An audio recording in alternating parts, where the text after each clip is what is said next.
الحمد لله وكفى والصلاة والسلام على من لا نبي بعده وعلى آله وأصحابه الذين أوفوا عهده الذين هم خلاصة العرب الأربع وخير الخلائق بعد الأنبياء أما بعد فأعوذ بالله من الشيطان الرجيم بسم الله الرحمن الرحيم ولله على الناس حج البيت من استطاع إليه سبيلا ومن كفر فإن الله غني عن العالمين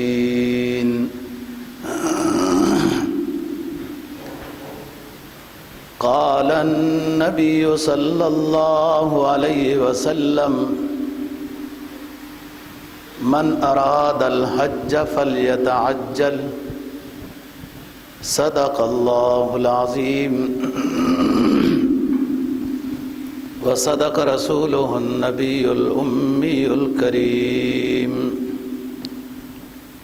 ونحن على ذلك لمن الشاهدين والشاكرين والحمد لله رب العالمين۔ چوتھا پارہ سورہ آل عمران کی ایک آیت کریمہ تلاوت کی ہے اور ایک نبی پاک صلی اللہ علیہ وسلم کا فرمان تلاوت کیا ہے جس کو امام ابو داود نے روایت کیا ہے۔ فرمایا اللہ کی رضا کی خاطر مسلمانوں پر زندگی میں ایک مرتبہ حج بیت اللہ فرض ہے۔ جس شخص پر فرض ہوتا ہے جو صاحب استطاعت من استطاع الیہ سبیلا، ومن کفر جو انکار کرتا ہے یا نہیں کرتا حج، فإن اللہ غنی عن العالمین اللہ تمام جہان والوں سے بے پرواہ ہے۔ اس میں فائدہ حج کرنے والے کا ہے۔ جناب نبی پاک صلی اللہ علیہ وسلم کے فرمان کا مفہوم یہ ہے کہ جس شخص پر حج فرض ہو جائے بس وہ جلدی کرے، ارادہ بھی ہے اور صاحب حیثیت بھی ہو چکا ہے، بلا وجہ تاخیر نہ کرے۔ ایک حدیث میں یہ آتا ہے کہ اسے کیا پتہ کہ زندگی کتنی ہے اور پھر حج سے محروم ہو جائے، اس لیے جیسے حج فرض ہو حج جلدی کرے۔ ہماری گزارشات تو اسباب مغفرت سے متعلق اور متقی لوگوں کی صفات کیا تھی وہ بیان ہو رہی تھی،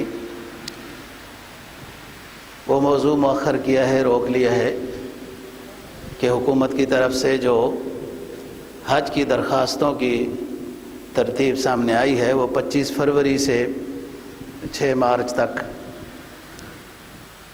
تو آج کے موضوع کی مناسبت یہ ہے کہ کون لوگ ہیں کہ جن پر حج فرض ہے، شریعت صاحب حیثیت کس کو کہتی ہے۔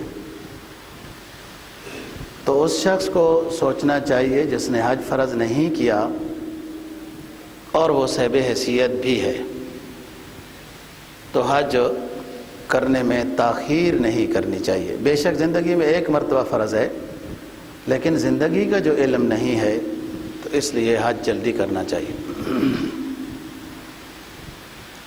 شریعت کی طرف سے جو مالی واجبات مسلمانوں پر لازم ہوتے ہیں ہر ایک کے لحاظ سے صاحب نصاب ہونا مختلف ہے۔ مثلاً اب زکوٰۃ صاحب نصاب شخص پر فرض ہوتی ہے کہ وہ کم از کم 52.5 تولہ چاندی کی مالیت رکھتا ہو، یا مل جل کر کئی مال ہیں اور 52.5 تولہ چاندی کی مالیت بن جاتی ہے اور سال اس پر گزرا ہو تو یہ صاحب حیثیت کہلاتا ہے۔ اس کو 40واں حصہ زکوٰۃ ادا کرنی ہے یہ نہیں کہ 2.5% جس کو آپ لوگ کہتے ہیں.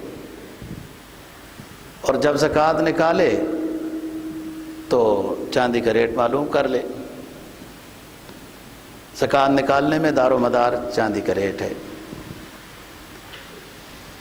فطرانہ واجب ہوتا ہے، اس میں بھی نصاب یہی ہے کہ فطرانہ ہر اس شخص پر واجب ہوتا ہے، اپنا بھی بچوں کا بھی، جو 52.5 تولہ چاندی کی مالیت رکھتا ہے اور اس پر سال گزرنا ضروری نہیں. اس دن ہے عید کے دن، بس اس پر فطرانہ واجب ہے. یہی بات قربانی کی ہے کہ عید کے 3 دنوں میں اگر 52.5 تولہ چاندی کی مالیت رکھتا ہے اس پر قربانی واجب ہے، نہیں کرے گا گنہگار ہوگا. رہی بات ما اخرجت الارض کی، تو وہ جمہور امت کے نزدیک جو زمین کی پیداوار ہے اس کی 2 قسمیں ہیں. پانی خود لگاتا ہے یا بارش لگاتی ہے. پانی خود لگاتا ہے تو 20واں حصہ ہے، پانی بارش لگاتی ہے تو 10واں حصہ ہے.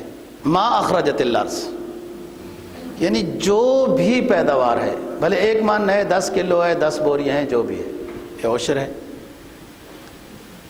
پھر کسی کے پاس بکریاں ہیں، اونٹ ہے، گائے ہے، تو اس لحاظ سے نصاب ہوتا ہے کہ سال کا اکثر حصہ بعض چرتی ہوں، خود نہ چارہ ڈالتے ہیں، باہر چرتی ہیں، کاروبار کی نیت سے نہیں ہے، ویسے بکریاں رکھی ہیں.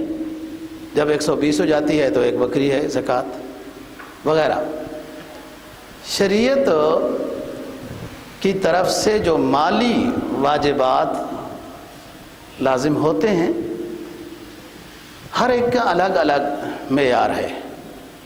لیکن حج کے لحاظ سے جو بات ہے، فرمایا وَلِلَّهِ عَلَى النَّاسِ حِجُّ الْبَيْتِ مَنِ اسْتَطَاعَ إِلَيْهِ سَبِيلًا. اللہ کی رضا کی خاطر لوگوں پر حج فرض ہے. من استطاع، جو شخص بھی استطاعت رکھتا ہے. اب ایک شخص مکہ مکرمہ کے اندر رہتا ہے، اس کو اس لحاظ سے استطاعت کی ضرورت ہے کہ 2-4 دن کا کھانے کے پیسے ہوں، احرام کی چادروں کے پیسے ہوں، اس پر حج فرض ہے. جدہ میں رہتا ہے، اس لحاظ سے اس کے اوپر حج فرض ہے. تھوڑا اور دور رہتا ہے، اس لحاظ سے اس پر حج فرض ہے. شریعت کی طرف سے یوں 52.5 تولہ چاندی یا یوں ایسا نصاب حج کے لحاظ سے مقرر نہیں ہوا، اس لیے کہ حج تو پوری دنیا سے لوگ آئیں گے اور ہر علاقے سے آنے والے حاجی کا خرچہ مختلف ہوگا. تو شریعت نے اس پر ایک جامع معنی ضابطہ بیان کر دیا ہے، من استطاع الیہ سبیلا. جس شخص کے استطاعت ہے اس کے اوپر قرضہ نہیں ہے اور اتنے پیسے ہیں، وہ جا سکتا ہے، واپس آ سکتا ہے، اور پیچھے جو جن کا خرچہ اس کے ذمہ فرض ہے ان کے لیے کچھ خرچہ چھوڑ کر جائے، بس اس شخص پر حج فرض ہے. اب ہماری حکومت کا نظام کہ 4.5 لاکھ 5 لاکھ روپے کے لگ بھگ آپ جمع کرائیں، تو کسی شخص کے پاس اگر اتنے ہیں وہ صاحب حیثیت کہلائے گا، اس کے اوپر حج فرض ہے. خود پر بھی، اور اگر گھر میں اور بھی کوئی ہیں تو ان پر بھی حج فرض ہے. سوئی قسمت کہ حج کو ایک خالص، بعض حلقوں نے خالص دنیاوی کاروبار سمجھ رکھا ہے کہ جس کی وجہ سے خصوصاً پاکستان کے مسلمان بہت متاثر ہیں، بہت متاثر ہیں. میں بعض دفعہ اپنی بات اس لیے نہیں کرتا کہ بڑا بزرگ تو فلان تو حاجی صاحب، ایک بات بطور نصیحت کی ہوتی ہے. ایک دفعہ محمود غازی صاحب رحمہ اللہ تعالیٰ کا زمانہ تھا، وہ حج کے وزیر تھے، یہ سامنے آپ کے پڑوسی تھے، مغرب کی نماز یہاں پڑھتے تھے، کہتے ہیں مجھے بہت مزہ آتا ہے مغرب کی نماز آپ کے پیچھے پڑھتا ہوں۔ تو آخر میں حج ویزے ایسے لگنے شروع ہو گئے، میں نے بھی لگا لیا۔ جس ہوٹل میں میں نے رہائش اختیار کی اس سے قریب کوئی ہوٹل نہیں تھی، سب سے قریب۔ اس وقت یہ بڑی عمارت نہیں بنی تھی، یہ جو گھڑیال والی ہے۔ یومیہ 20 ریال کی رہائش مجھے ملی، یومیہ 20 ریال کی، یعنی حج کے دنوں میں ہم گئے، آخری جہاز پر گئے، اور ان دنوں میں بالکل قریب رہائش جو ملی ہے وہ 20 ریال یومیہ کی۔ اتنی بھی رہائشیں مہنگی نہیں ہوتی کہ 5-5 لاکھ روپے لگا لو، یہ بتانا چاہتا ہوں۔ لاکھ روپے کا ٹکٹ ہو گیا تو اور کیا ہے پھر پیچھے۔ حج کو سہولت دینی چاہیے۔ حدیث میں آتا ہے ضیوف الرحمن، یہ اللہ کے مہمان ہوتے ہیں۔ تعجب کی بات ہے، مشرکین مکہ اپنے آپ کو بڑا لوگ سمجھتے تھے۔ ان سے جب پوچھا جائے کہ کیوں، کیا وجہ ہے، تم بڑے کیوں ہو، کہتے ہیں حاجیوں کی خدمت کرتے ہیں، ان کو رہائش مفت دیتے ہیں، ان کو ستو پلاتے ہیں، پانی دیتے ہیں، اس لیے ہم اچھے لوگ ہیں، بڑے لوگ ہیں۔ مشرکین مکہ یہ حاجیوں کے ساتھ تعاون کرتے تھے۔ بہرحال صاحب حیثیت شخص پر حج فرض ہے۔ اب کوئی شخص اگر ویزا ویسے لگا سکتا ہے اور اس 5 لاکھ کے چکر میں سے بچ جاتا ہے تو بڑی اچھی بات ہے، تو اس لحاظ سے اس پر حج فرض ہے۔ فرض کرو ویسی ویزا لگا کے کرایہ ہے اور اس کے پاس وہ پہنچ جاتا ہے وہاں پر، حج فرض ادا ہو جائے گا۔ کچھ لوگ حاجیوں کی خدمت کا ویزا حاصل کرتے ہیں اور کچھ ان کو جرمانہ دینا بھی پڑتا ہے، حالانکہ جرمانے کیا بات ہے اس میں نے بتایا نا، بعض حلقوں نے حج کے سسٹم کو خالص دنیاوی کاروبار سمجھا ہوا ہے۔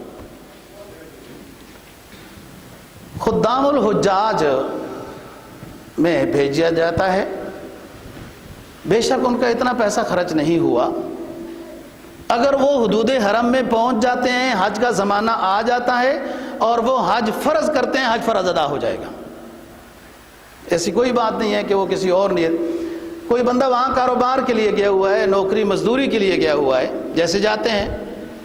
اب تو وہ بھی آپ اتنے اچھے نہیں ہیں، ہندوستان والے بہت اچھے ہیں جی۔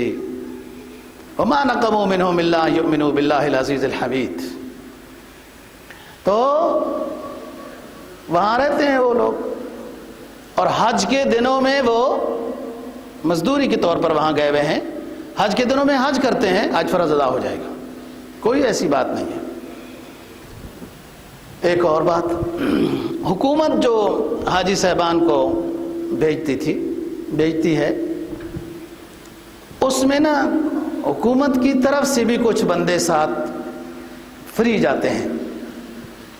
وہ فری کیا ہوتا ہے، وہ آپ کے ان 5 لاکھوں میں ہی ان کا بھی حصہ ہوتا ہے، لیکن ظاہری طور پر وہ بطور خدمت کے جاتے ہیں، راستہ بتاتے ہیں، جنہیں خود بھی راستہ نہیں پتہ ہوتا، اور وہ ایک معلم بھی ہوتا ہے وہاں پر، کتنا پیارا نام ہے معلم، استاد صاحب، اسے خود بھی نہیں پتہ ہوتا کیا کرنا ہے، وہ معلم ہے۔ بس آل سعود کی جب حکومت آئی اور اس کو لقب مل گیا معلم کا، وہ معلم ہی ہے، بس کام کیا ہے اس کا، وہ کس بات کے 1100 ریال لیتا ہے کہ جو قافلے آئیں گے وہ پہلی دفعہ ہو سکتا ہے آ رہے ہوں، انہیں حج عمرے کا پتہ نہ ہو، تو آپ ان کو اپنی نگرانی میں حج عمرہ کرائیں گے۔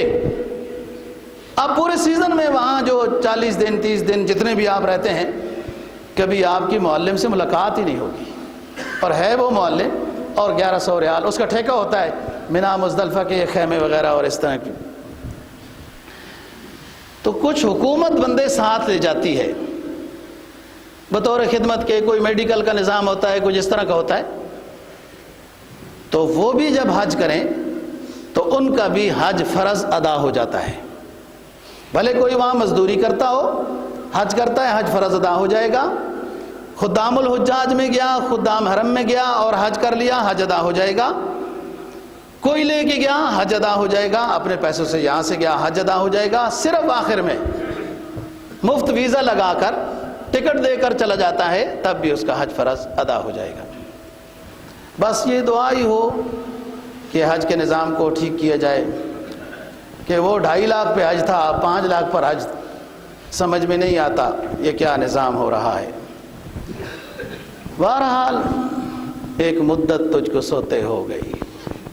مسلمان کو غفلت کی نیند میں سوئے ایک زمانہ ہو گیا، اس لیے ہر طرف سے اس کو یوں مشکلات نے جکڑ دیا ہے۔ یہ اپنے حالات کو نہیں سمجھ رہا، اپنا دفاعی نظام نہیں سمجھ رہا کہ میں نے کرنا کیا ہے، میں اپنا حق کیسے لے سکوں گا۔ یہ خاموشی کے ساتھ یہ اس کے ساتھ ہو رہا ہے۔ تو فرمایا ان اول بیت وضع للناس للذی ببکۃ مبارکا وہدی للعالمین، دنیا کا وہ پہلا گھر، عبادت کے لحاظ سے اور رہائش کے لحاظ سے ہو، دنیا میں وہ پہلا گھر جو اللہ نے آدم علیہ السلام کو اتارنے کے بعد فرشتوں کے مدد سے آدم علیہ السلام کی نگرانی میں تعمیر کرایا، وہ بیت اللہ مکرم ہے، کعبہ مکرمہ ہے۔ ان اول بیت وضع للناس للذی ببکۃ مبارک، یہ مکہ میں ہے، بابرکت ہے، امن والی جگہ ہے، اس لحاظ سے بابرکت ہے۔ دیکھو رش ایسے وغیرہ، اور پوری دنیا سے لوگ آئے ہوئے ہوتے ہیں، ہر طرح کے رنگ و نسل لغت والے ہوتے ہیں، اور کوئی ایسا واقعہ نہیں ہوتا کہ جس کے بارے میں یہ سوچا جائے کہ ہائے رش ہوگا تو وہاں لڑائی ہو جائے گی۔ خالص اللہ کی رضا ہے۔ جب نظام اللہ کی رضا کی خاطر ہو تو پھر لڑائیاں نہیں ہوتی، جب نظام اغراض دنیا کے لیے ہو تو پھر لڑائیاں بھی ہوتی ہیں۔ امن والی جگہ ہے، حتیٰ کہ حدیث میں آتا ہے کہ قاتل عامد، جان بوجھ کر جس نے قتل کیا ہو، وہ بھی اگر حدود حرم میں پہنچ جائے گا تو اس کو قصاص ادھر حدود حرم کے اندر نہیں دیا جائے گا، اس کے نکلنے کا انتظار کیا جائے گا۔ اور امن کی تفسیر اور بھی کی ہے کہ جو اتنا گناہ گار شخص حج کے لیے چلا جاتا ہے اس کو بھی امن مل جاتا ہے کہ گناہ اس کے معاف ہو گئے۔ پہلے اللہ اس سے ناراض تھا، اب اللہ اس سے راضی ہو گیا تو اس کو جہنم سے امن مل گیا۔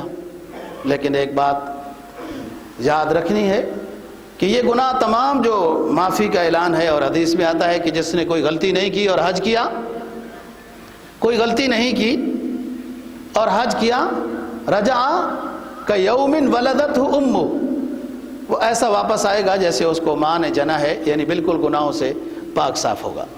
یہ ضروری ہے کہ اس کے صغیرہ گناہ یا اس کے اور اللہ کے ساتھ جو کمزوریاں کوتاہیاں اللہ کے حقوق میں اس نے کر رکھی ہیں، یہ وہ معاملہ ہے۔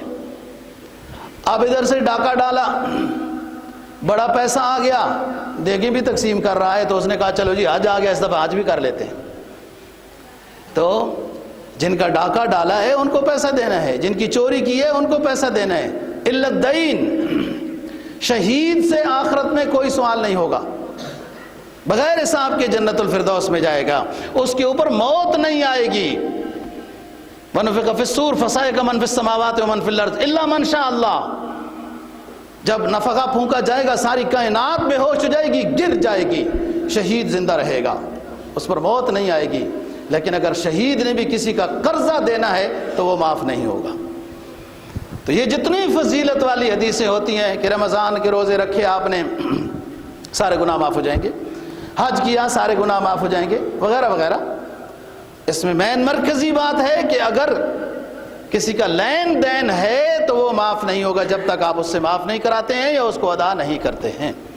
باقی اس کا معاملہ، اس کی سستی، اس کے ذکر اذکار، نماز کی کمزوری وغیرہ، کوئی صغیرہ گناہ وہ اس طرح کی چیز سے معاف ہو جاتے ہیں۔ تو امن ظاہری طور پر بھی ہے، امن اخروی طور پر بھی ہے، بابرکت والی جگہ ہے، عبادت کا ثواب زیادہ ہے۔ عام مسجد میں نماز پڑھیں 27 کا، جامع مسجد میں پڑھیں 500 نماز کا، اور مسجد نبوی یا بیت المقدس میں پڑھیں 50,000 نماز کا ثواب ایک نماز کا، اور مسجد حرام میں نماز کا ثواب 1 لاکھ کا ہے۔ برکت والی جگہ ہے، اور یہ اخروی برکتیں ظاہری برکتیں بھی ہیں۔ آپ دیکھ رہے ہیں لاکھوں حاجی صاحبان ہوتے ہیں، اور عمرے والے بھی، آنا جانا جو لگا رہتا ہے وہ بھی لاکھوں میں ہوتے ہیں۔ نہ کبھی پانی کی کمی، نہ دودھ کی کمی، نہ چائے کی کمی، نہ کھانے کی کمی، نہ کسی چیز کی کمی نہیں۔ یجبا الیہ ثمرات کل شیء، حضرت ابراہیم علیہ السلام کی دعا ہے کہ کھنچ کھنچ کی رزق کی چیزیں یہاں آئیں گی۔ آپ دیکھ لیں، اور سعودی عرب میں کتنے مویشی وغیرہ، آسٹریلیا سے بحری جہاز بھرے ہوئے آتے ہیں جس میں لاکھوں بکریاں، اس کو بربری کہتے ہیں، کوئی عجیب سی بکری ہوتی ہے، نہ وہ دمبا ہوتا ہے نہ وہ بکری ہوتی ہے، وہ درمیان میں ایک چیز ہوتی ہے۔ تو دبئی کے جگہ پہ کھڑا کر کے ان کو ڈاکٹر چیک کرتے ہیں وغیرہ وغیرہ نظام۔ چلو 40 لاکھ ہی حاجی صحیح، تو 40 لاکھ تو قربانی ہے نا، لاکھوں میں جانور، اور آپ تیسرے دن قربانی کریں اور پھر بھی مذبح خانے میں جائیں تو یہ سمجھ میں آتا ہے کہ اس دفعہ انہوں نے پتہ نہیں کیا کیا، قربانی کی ہی نہیں ہے، سارے جانور تو ادھر ہی کھڑے ہوئے ہیں۔ یہ سب للذی وقت مبارکن، یہ بابرکت جگہ ہے، اس میں رزق کی کمی نہیں ہوگی۔ آپ دیکھ لیں ہر لحاظ سے، اور ماشاءاللہ اس وقت کے لحاظ سے خلافت عثمانیہ نے بھی کوئی خدمت کی ہوگی، اس نے ذہن نہیں رکھنا چاہیے 500-600 سال حکومت کر کے، لیکن آل سعود نے خدمت بہت کی ہے۔ صرف حرم کی نہیں، جہاں بھی یہ مسجد بناتے ہیں اتنی خوبصورت مسجد بناتے ہیں ماشاءاللہ، اس کا ہر نظام کو بہت اچھا رکھتے ہیں۔ تو اللہ تعالیٰ پھر تو قرضہ تو اپنے ذمہ رکھتا نہیں ہے، عطا بھی کرتا ہے۔ اب کچھ اپنی پٹری سے یہ ہٹے ہوئے ہیں تو اس کے لیے حکومت بھی ہچکولے کھا رہی ہے، جب اپنے اصول ضابطوں سے بندہ ہٹتا ہے نا پھر ہچکولے کھاتا ہے، اب کھا رہے ہیں ہچکولے۔ ان اول بیت وضع للناس للذی ببکۃ مبارکا وہدی للعالمین، لوگوں کی رہنمائی کا ذریعہ ہے۔ جاتے ہیں لوگ، کئی توبہ کرتے ہیں، زندگی بدل جاتی ہے، تو بابرکت جگہ ہے۔ آدم علیہ السلام نے پہلے تعبیر کیا، فرشتوں نے مدد کی، پھر ابراہیم علیہ السلام نے تعبیر کیا، تعمیر کرنے کے بعد دعا بھی کی، وَإِذْ يَرْفَعُ إِبْرَاهِيمُ الْقَوَاعِدَ مِنَ الْبَيْتِ وَإِسْمَاعِيلُ رَبَّنَا تَقَبَّلْ مِنَّا إِنَّكَ أَنْتَ السَّمِيعُ الْعَلِيمُ، اے اللہ گھر تیرا بنا دیا ہے، اس کو قبول فرما، اور مزدوری کی شکل میں میری آل میں سے نبی آخر الزمان عطا فرما۔ یہ مزدوری کی اجرت مانگی ہے۔ بہرحال فی آیات بینات مقام ابراہیم ومن دخلہ کان آمنا، اس میں جو باتیں آپ نے پڑھی ہیں وہاں وہ مشاہدے کی صورت میں آپ کو نظر آ جائیں گی، ایمان میں اضافہ ہوگا۔ قرآن مجید کی آیت ہے فی آیات بینات مقام ابراہیم یا واتخذوا من مقام ابراہیم مصلی، کہ ابراہیم علیہ السلام نے جس پتھر پر کھڑے ہو کے بیت اللہ کو بنایا تھا اس پتھر کی زیارت کرو، اور اس کے قریب موقع ملے تو 2 رکعات پڑھو۔ یہ ہم نے قرآن مجید میں پڑھا، حدیث میں پڑھا۔ جب اللہ حرمین کی زیارت نصیب کرتا ہے تو وہ پتھر آدمی اپنی آنکھوں سے جب دیکھتا ہے تو ایمان میں اضافہ محسوس کرتا ہے۔ آپ نے پڑھا ان الصفا والمروہ من شعائر اللہ، صفا مروہ اللہ کے شعائر میں سے ہیں۔ دوڑی تو وہاں ایک پیغمبر کی اہلیت تھی، وہ ان کی دوڑ اللہ کو اتنی پسند آئی کہ ہر حاجی اور ہر عمرہ کرنے والے پر، مرد پر میلین اخضرین کے درمیان دوڑنا لازم کر دیا۔ دوڑی عورت تھی، فرمایا عورت کے لیے دوڑنا جائز نہیں، وہ تو اکیلی تھی جب دوڑی تھی، کسی نے اس کو دیکھا نہیں تھا، اس کا تو چند ماہ کا بچہ تھا جو بل بلا رہا تھا، ایڑیاں رگڑ رہا تھا کہ پانی مل جائے۔ اللہ نے جبرائیل کو بھیجا، پر مار، جدھر میرا اسماعیل ایڑیاں رگڑ رہا ہے تو وہاں پر مار اور میں جنت کا چشمہ جاری کر دوں گا۔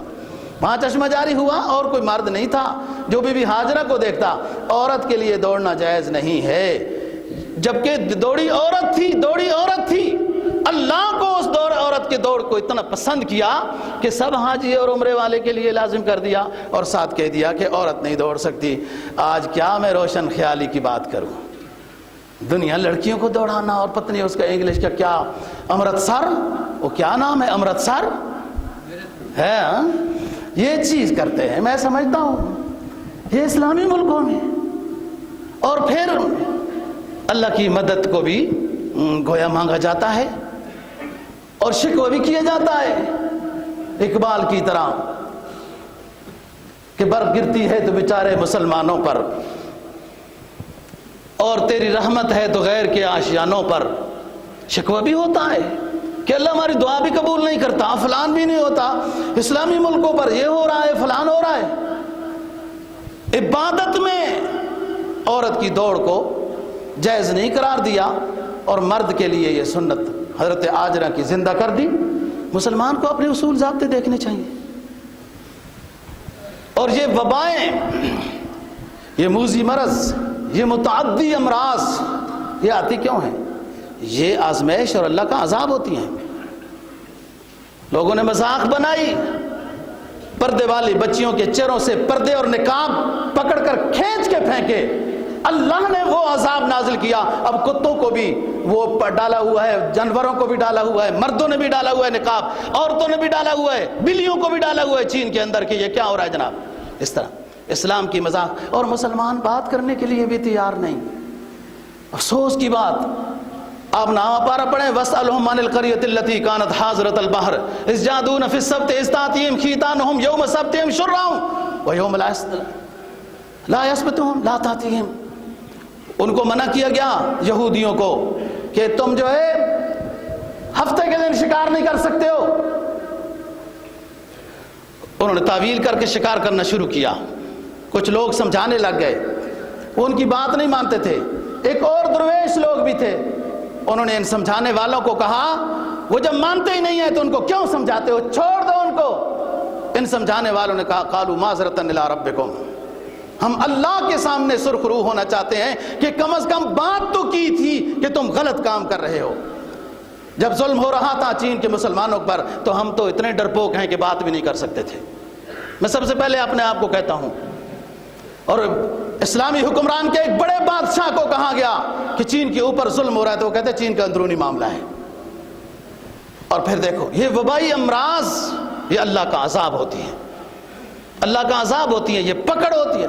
دیکھو بھائی، آپ نے حدیث میں پڑھا ہوگا طاعون کی مرض، ایک وبائی مرض حدیث میں آتا ہے، طاعون کی مرض۔ چوہے زیادہ ہو جاتے ہیں، وہ گھروں میں آتے ہیں اور نکل جاتے ہیں، ان کے جراثیم سے بندے مر جاتے ہیں۔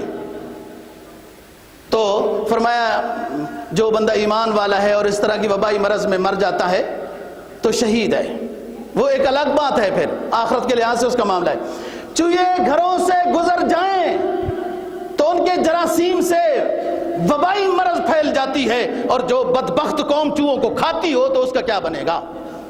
وہ پورے دنیا کے اوپر کھلونے سپلائی کریں گے، فلان سپلائی کریں گے، وہ اپنے جراثیم بھی ساتھ ہی سپلائی کریں گے، کچھ زہری تہذیب کے جراثیم، کچھ اندرونی جراثیم ہیں، اور ہر طرف دیکھو اب اس کا کیا اثر ہے۔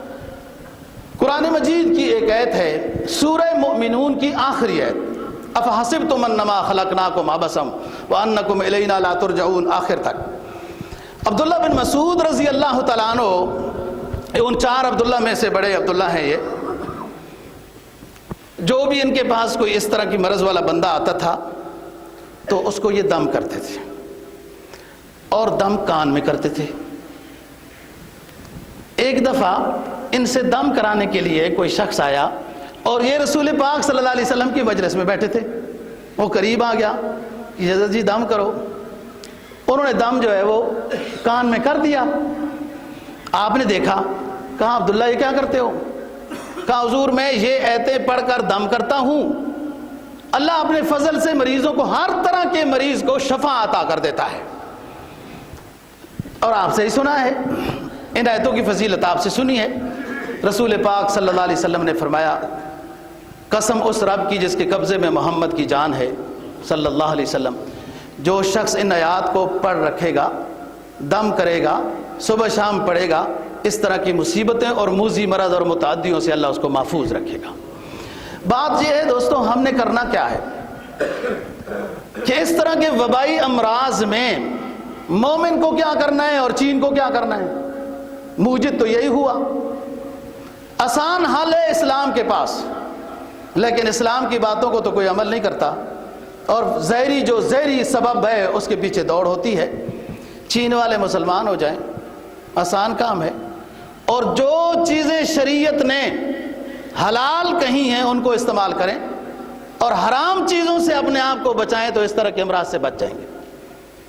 مسلمان کو کیا کرنا ہے؟ رجوع اللہ، ذکر و اذکار، استغفار، درود شریف۔ افحسبتم انما خلقناکم عبثا وانکم الینا لا ترجعون، یہ آیتیں 18واں پارہ سورہ مومنون بالکل ختم ہو رہی ہے، یہ یاد کر لینی چاہیے۔ تو بات کر رہا ہوں حج کے متعلق۔ فی آیات بینات مقام ابراہیم ومن دخلہ کان آمنا۔ آپ اس میں دیکھیں صفا مروہ، اس میں دیکھیں کنکریاں مارنے کی جگہ جہاں وہ ایک بڑا جسم شیطان بن کر بیٹھ گیا تھا، ابراہیم علیہ السلام کو روک رہا تھا۔ یہ باتیں آپ نے سنی پڑھی تھی۔ جب حرمین کی زیارت نصیب ہوئی تو وہ ایمان بالغیب تھا جو ایمان بالمشاہدہ نصیب ہوا، ایمان میں اضافہ ہوتا ہے۔ صاحب حیثیت شخص کو فکر کرنی چاہیے اور دیر نہیں کرنی چاہیے حج میں۔ زندگی کا کوئی پتہ نہیں، اور اب تو اور کوئی پتہ نہیں۔ آئے دن جب اعلانیہ گناہ ہوتے ہیں دوستو تو یہ وبائیں پھیلتی ہیں، اور اعلانیہ گناہ ہوتے ہیں۔ شاعر اسلام کی جب تضحیک کی جاتی ہے، تضحیک، مذاق، حقارت کی نظر سے اسلام کے شاعر کو جب بیان کیا جاتا ہے، دیکھا جاتا ہے، تو پھر اللہ کی پکڑ آتی ہے، اللہ کی طرف سے عذاب آتا ہے۔ مومن کی بچاؤ اس میں ہے کہ اپنا دفاعی نظام مضبوط رکھے، اور دفاعی نظام اس کا رجوع اللہ ہے، ذکر اذکار ہے، استغفار ہے، اور قرآن مجید کی تلاوت۔ فی شفاء للناس یا ایھا الناس قد جاءتکم موعظۃ من ربکم وشفاء لما فی الصدور۔ تمام امراض کی شفا قرآن مجید میں ہے، اور اسی سے ہی شفا ملنی ہے۔ ظاہری مادی سبب اختیار کرنا جائز ہے، لیکن سبب پہ نظر نہیں، مسبب حقیقی پر نظر ہونی چاہیے۔ فی آیات بینات مقام ابراہیم، پورا حرم ہی مقام ابراہیم ہے۔ بعض دفعہ لوگ وہاں ضد کر کے ادھر ہی کھڑے ہوتے ہیں، اور ادھر ہی جو ہے لازمی ہے 2 رکعتیں پڑھنی وغیرہ وغیرہ، ایسی بات بھی نہیں ہے۔ ازائے مسلم اگر ہو رہی ہے تو وہاں 2 رکعت بھی نہیں، دور جا کے پڑھیں، اللہ قبول کرے گا، لیکن حدود حرم ہونا ضروری ہے۔ دیکھو طواف کے اندر اکڑ کر چلنا پہلے 3 میں، یہ مسنون عمل ہے، لیکن اگر کسی کو تکلیف ہوتی ہے تو مسنون عمل کو آپ مؤخر کر دیں، آپ معذور ہیں کہ آپ اس پر عمل نہیں کر سکتے ہیں۔ بہرحال وَلِلَّهِ عَلَى النَّاسِ حِجُّ الْبَيْتِ مَنِ اسْتَطَاعَ إِلَيْهِ سَبِيلًا۔ جو شخص صاحب حیثیت ہے، آنے جانے کا خرچہ ہے اس کے پاس، اور گھر والوں کے لیے لازمی خرچہ چھوڑ کر جا سکتا ہے، تو ایسے شخص کو حج میں تاخیر نہیں کرنی چاہیے۔ اور استطاعت کے لحاظ سے تفصیل سے بات ہو گئی، ہر علاقے کی اپنی حیثیت ہے، اپنی استطاعت ہے۔ آپ دارالخلافہ میں ہیں، آپ کی پہنچ ہے، کسی طریقے سے آپ صرف مجاولہ ویزا لگا لیتے ہیں اور ٹکٹ لے کے آپ پہنچ جاتے ہیں، آپ کا حج ادا ہو جائے گا، حج فرض ادا ہو جائے گا۔ اور حج فرض کے لیے 40 دن 45 دن یہ رہنا کوئی ضروری نہیں ہوتا۔ بعض لوگوں نے یہ سمجھا ہوا ہے کہ یہ تو اس کا تو حج ہوتا ہی نہیں ہے جو 12-14 دن کے لیے جاتا ہے۔ بابو نہیں، یہ آپ کے ملک کی مجبوری ہے، آپ کے پاس جہاز کم ہے، باقی دنیا 40 دن نہیں رہتی ہوتی جی، یا آپ کے جہاز کم ہیں، جہاز آپ کے لیے اسپیشل نہیں جاتے، وہی ترتیب سے آتے جاتے ہیں، اس لیے آپ کو 40 دن وہاں ٹھہرایا جاتا ہے۔ حج کے لیے لوازمات، آپ صلی اللہ علیہ وسلم 14 دن ٹھہرے، اور 14 دن میں تمام ارکان، پہلے جو 4 دن چلے جائیں، 4-5 دن ادھر رہتے ہیں تو 3 دن اور رہ جائیں، مدینہ کی زیارت ہو جائے، حج فرض ادا ہو جاتا ہے۔ 10-12 دنوں میں ہی، کوئی 40 دن رہنا وہاں ضروری نہیں۔ آپ کا ویزا لگ جاتا ہے، آپ جاتے ہیں، تھوڑا سا خرچہ ہو جاتا ہے، تب بھی حج فرض ادا ہو جائے گا۔ عبداللہ ابن عمر رضی اللہ تعالیٰ عنہ راوی ہیں حدیث کے، فرماتے ہیں جناب نبی پاک صلی اللہ علیہ وسلم نے فرمایا، جس شخص پر حج فرض تھا، جانے آنے کا خرچہ تھا، راستہ پرامن تھا، یہ شخص صحت مند تھا، یہ 2-3 شرطیں ہیں، یہ بندہ بھی صحت مند ہے، صاحب حیثیت بھی ہے، اور راستہ بھی پرامن ہے، آنے جانے میں کوئی مسئلہ نہیں ہے، کوئی لڑائیاں نہیں ہیں، تو حج اس نے نہیں کیا، فرمایا میدان حشر میں اس کے پیشانی پر کافر لکھا ہوا ہوگا۔ یہ حدیث ہے، اب اس کی تشریح کوئی بھی جیسے کر لے۔ آگے چلیں، سعید بن جبیر یہ سعید بن مسیب، سعید بن جبیر، یہ اجلہ تابعین میں سے ہیں جو حجاج بن یوسف کے ظلم و ستم کے تختہ مشق رہے لیکن حق بولتے رہے۔ یہ وہ حضرات ہیں، یہ کہا کرتے تھے کہ جس شخص پر حج فرض ہے اور صاحب حیثیت ہے اور اس نے حج نہیں کیا اور مجھے پتہ چلے اور لوگ مجھے جنازے کا کہیں، میں جنازہ نہیں پڑھاؤں گا۔ کیوں نہیں اس نے حج کیا؟ حضرت علی رضی اللہ تعالیٰ عنہ راوی ہیں، فرماتے ہیں کہ رسول پاک صلی اللہ علیہ وسلم نے فرمایا کہ جو شخص زاد راہ رکھتا تھا، صاحب حیثیت تھا، حج فرض اس نے نہیں کیا، اللہ تعالیٰ فرمائیں گے ہمیں اس سے کوئی غرض نہیں، یہ یہودی مرے یا عیسائی مرے یا جو بھی مرے، کافر مرے۔ بہت سخت وعید ہے۔ حج فرض میں تاخیر اور پھر اچانک موت، وصیت بھی نہ کر سکے اور پیچھے لوگ کہ ایسے ہوں کہ وہ اس طرف آئیں نہیں۔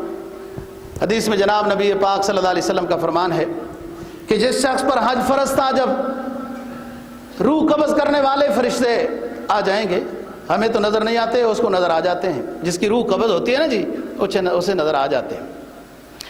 اور اس وقت وہ کیا کہتا ہے؟ اذا جاء احدهم الموت قال رب ارجعون، مجھے مہلت دے، مجھے مہلت دے۔ فرمایا رسول پاک صلی اللہ علیہ وسلم نے من کان لہ مال، من کان لہ مال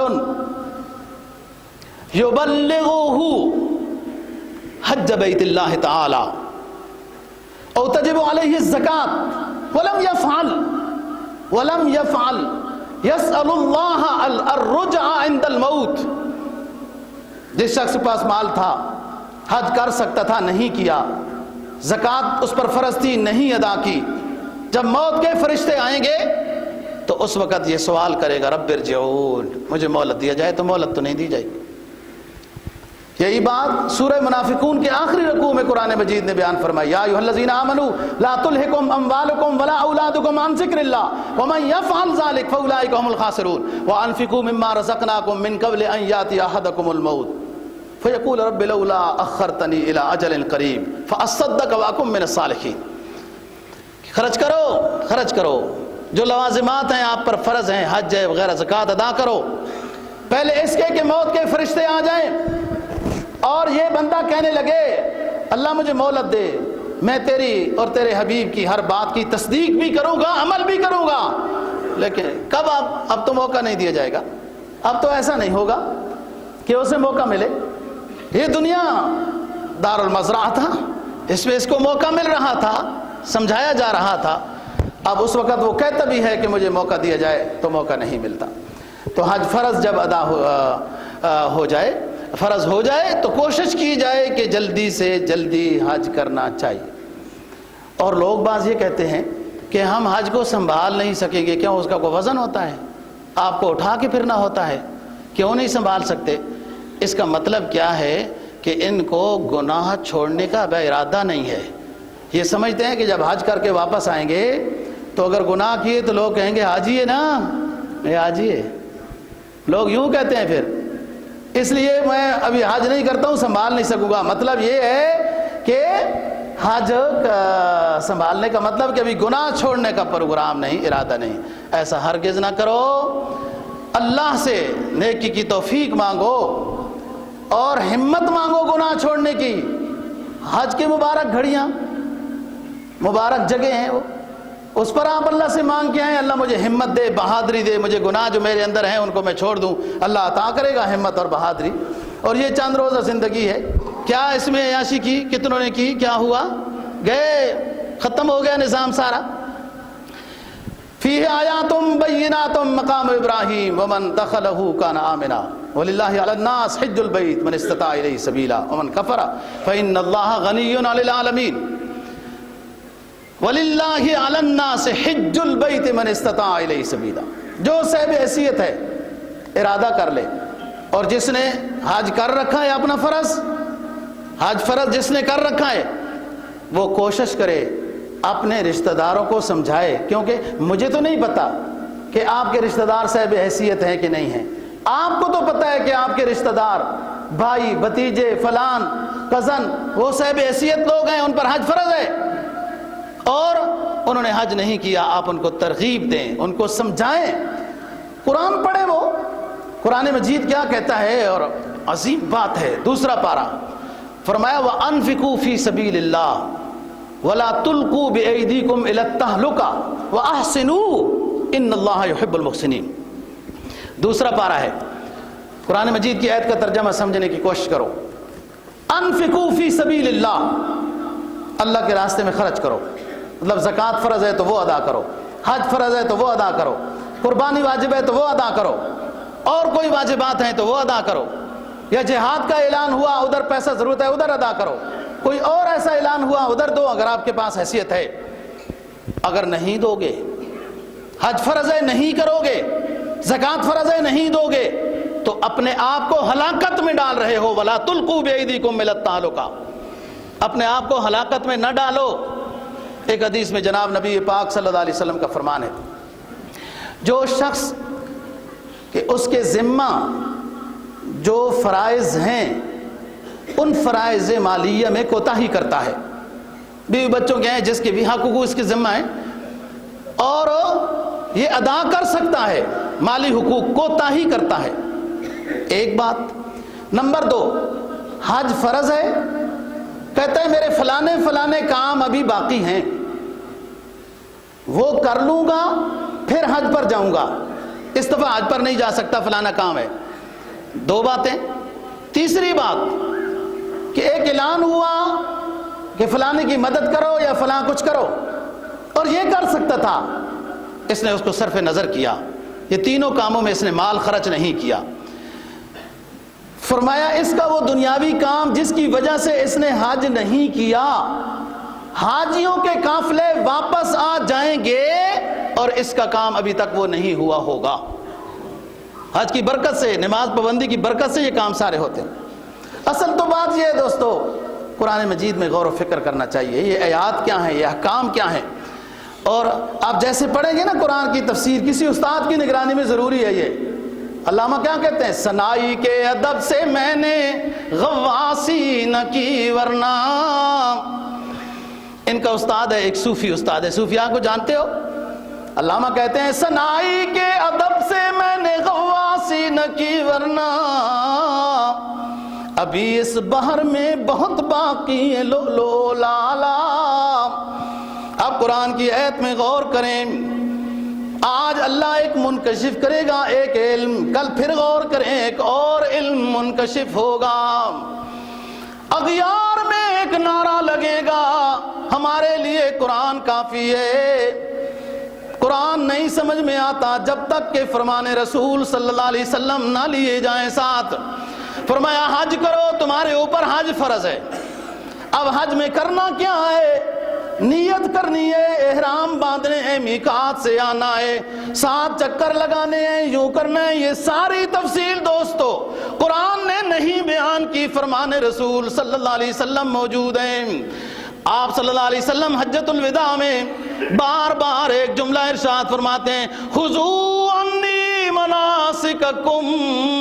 او لوگو مجھ سے حج کے مسائل سیکھ لو. کل تم نگرانی کرو گے، لوگوں کی رہبری کرو گے، تمہیں مشکل پیش نہ آئے، مجھ سے مسائل سیکھ لو. سرکار دو جہاں صلی اللہ علیہ وسلم کا فرمان، لا الفین احدکم متکئن علی اریکتہ یاتیہ الامر من امری ما امرت بہ او نہیت عنہ فیقول لا ادری ما وجدنا فی کتاب اللہ اتبعناہ. سرکار دو جہاں صلی اللہ علیہ وسلم نے فرمایا، او میرے امتیو، میں تمہارے بارے میں ایک نئے نیک خواہش ظاہر کرتا ہوں اور یہ بتانا چاہتا ہوں ایسے بندے سے بچ کے رہنا جو بندہ بڑے جبے کبے پہن کر، تکیے لگا کر، متکئن علی اریکتہ، بڑا علامہ کہلانے والا ہوگا، تکیوں پر ٹیک لگائے بیٹھا ہوگا. میری سنت، میری حدیث اس کے پاس پہنچے گی تو وہ کہے گا ہمیں حدیثوں کی ضرورت نہیں، ہمارے لیے اللہ کی کتاب کافی ہے. یہ بدبخت زمانہ جو حدیث کا انکار کر رہا ہے نفس الامر میں شریعت کا، اسلام کا، قرآن کا بھی انکار کرتا ہے۔ بات یہ ہے کہ کوئی اسلامی حکم جو قرآن نے دیا ہے اس کی تفصیل نبی پاک صلی اللہ علیہ وسلم کے فرمانے ہے۔ نماز ہی لے لیں، زکوٰۃ لے لیں، حج لے لیں۔ اللہ تعالیٰ دین کی سمجھ اور عمل کی توفیق نصیب فرمائے، اور جن ساتھیوں پر حج فرض ہے وہ فکر اللہ تعالیٰ ان کو نصیب فرمائے۔ وآخر دعوانا الحمد۔